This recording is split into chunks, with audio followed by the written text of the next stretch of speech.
शिवसेना पक्ष आणि धनुष्यबाण कुणाकुणाचं या संदर्भात सुप्रीम कोर्टात आज पुन्हा महासुनावणी होणार आहे. कपिल सिब्बल आज युक्तिवाद संपवण्याची शक्यता आहे. दिल्लीतील सुनावणीकडे महाराष्ट्राचं लक्ष लागलेलं आहे. शिवसेना पक्ष आणि चिन्हासंदर्भात सुप्रीम कोर्टात आज पुन्हा सुनावणी पार पडणार आहे. महत्त्वाचं म्हणजे ठाकरे गटाची बाजू मांडणारे वकील कपिल सिब्बल आज युक्तिवाद संपवण्याची शक्यता आहे. कालच्या युक्तिवादामध्ये कपिल सिब्बल यांनी विधानसभा अध्यक्ष राहुल नार्वेकर यांच्यावर जोरदार हल्लाबोल केलेला होता. विधानसभा अध्यक्षांनी अधिकारांची मर्यादा ओलांडल्याचंही सिब्बल म्हणालेले आहेत. विधानसभा अध्यक्षांनी कायद्याच्या बाहेरचा निर्णय दिल्याचंही सिब्बल म्हणाले.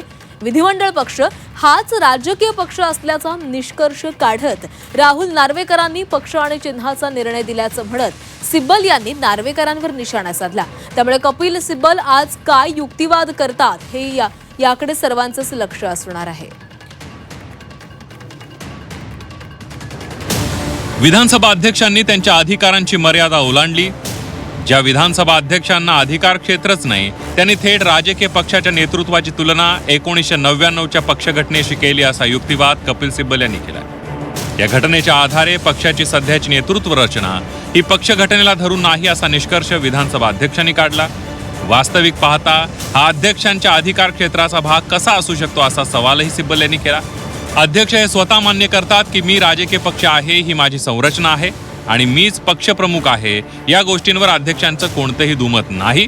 मग असं असताना थेट 1999च्या घटनेकडे मागे जाण्याचा प्रश्नच येतो कुठे असा सवालही कपिल सिब्बल यांनी आपल्या युक्तिवादात केला. हा कोणताही शैक्षणिक सराव किंवा निव्वळ कागदी खेळ नाही, तर हे वास्तववादी राजकारण आहे. मी संबंधित नेत्याला पक्षाचं चिन्ह दिलं, त्यांनी त्याच चिन्हावर निवडणूक लढवली आणि मंत्रीही झाले असा युक्तिवाद कपिल सिब्बल यांनी केला. 2018च्या पक्षघटनेनुसार त्यांनी पदाचा फायदा घेतला. पक्षघटनेनुसार ते निवडूनही आलेले आहेत आणि निर्णय देताना हीच पक्षघटना बाजूला ठेवली. विधिमंडळ पक्षातील बहुमताच्या जोरावर निर्णय दिला गेला असा युक्तिवाद कपिल सिब्बल यांनी केला. त्यावर आमदार अपात्रता प्रकरण आता सक्रिय राहिलेलं नाही असा न्यायाधीशांनी एक मुद्दा मांडला. त्यावर आमदार अपात्रता प्रकरण महत्त्वाचं आहे, त्यावर बऱ्याच गोष्टी अवलंबून असल्याचं कपिल सिब्बल यांनी म्हटलंय. हे सर्व घडलं तेव्हा तुमच्याकडे संख्या किती होती असा सवाल न्यायाधीशांनी कपिल सिब्बल यांना केला. तर आमच्याकडे 55चा आकडा होता. आधी आमचे 16 आमदार गेले, नंतर 10 आमदार गेले असं कपिल सिब्बल म्हणाले. त्यानंतर त्यांच्याकडे 39 आमदारांचं संख्याबळ झालं. गेलेल्या आमदारांनी पक्षाच्या नोटीसीकडे दुर्लक्ष केलं.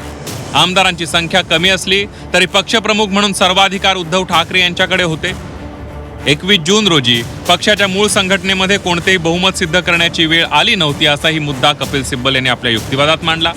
पक्षाच्या बहुसंख्य घटकांचा किंवा मूळ संघटनेचा आपल्याला पाठिंबा असल्याचा दावा बंडखोर गटाने 21 जूनला केला होता. असा दावा त्यांनी थेट 19 जुलै रोजी केला. त्यामुळे 21 जून रोजी राजकीय पक्षात कोणती उभी फूट पडलेली नव्हती असाही आपल्या युक्तिवादात मुद्दे कपिल सिब्बल यांच्याकडून मांडण्यात आलेले आहेत. आता शिवसेनेच्या मूळ पक्ष कोणाचा आणि पक्षचिन्ह कोणाचं याच्याच बरोबर संख्याबळ ठरवताना केवळ ते आमदार संख्येच्या आधारे ठरू नये. सादिक अलीच्या केसमध्ये 1972मध्ये सांगितलं, 2024मध्ये कन्फर्म ते झालं. हा सुद्धा मुद्दा सांगण्यात आलेला आहे. मग हे सगळं माहिती नाही आहे का कोणत्या राजकीय नेत्यांना? सगळ्यांना माहिती आहे. पण तरी मग 2/3 बहुमताचा मुद्दा काढायचा जो की 2003मध्ये रद्द झालेला आहे कायद्यातून. आणि त्या अनुषंगाने पाहिलं तर सगळेजण जे आमदार तेव्हा पळून गेले होते ते अपात्र ठरतात. आणि तशा पद्धतीने पक्ष फोडला असेल तर त्या व्यक्तींना पक्ष देता येत नाही. जो निर्णय दिलेला आहे तो कायद्याच्या चौकटीत राहून दिलेला निर्णय आहे आणि सुप्रीम कोर्टाने जे निकष दिलेले त्या निकषाच्या आत राहून आधारावरतीच हा निर्णय दिला गेला आहे. त्यामुळे कपिल सिब्बल स्वाभाविक आहे त्यांच्या आशील जे असतील, त्यांचे जे क्लायंट असतील किंवा त्यांचे ज्यांची बाजू लढवत आहेत त्या संदर्भात ते युक्तिवाद करतील. त्याचा अर्थ हा नव्हे की ते जे म्हणतायत ते गॉस्पेल ट्रूथ आहे किंवा सत्य आहे.